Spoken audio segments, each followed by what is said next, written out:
let's go through some of your truths that you talk about. I mean, because, you have a great sense of humor as well. So just give us one of the truths that you love to explain to people.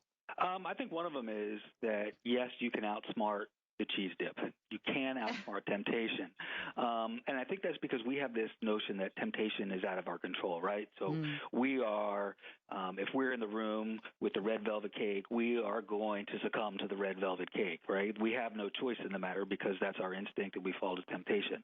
And the only way that we can beat that is just being strong and being powerful and just being a better human being. But that's really not how it works. I mean, the reality is our instinct is to eat the red velvet because that's what our reptilian brain says to do. We see food, we want to satisfy a craving, we eat it.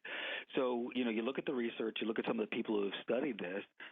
There's some New York University researchers who have really looked at it, and they say a very simple tactic can get you through it. It's just about strategy and planning. What do you do if you're in the room with the red velvet? Do you have a strategy? Do you have kind of an emergency plan? Do you have systems in place so that your reaction is to walk out of the room rather than eat the red velvet? So your reaction is, I'm going to go for a walk, or the reaction is, I have some carrots in my refrigerator at work. Whatever the reaction is that works, you just kind of strategize around it rather than just kind of giving into the notion that, we're going to succumb to it because that's what our body is telling us to do.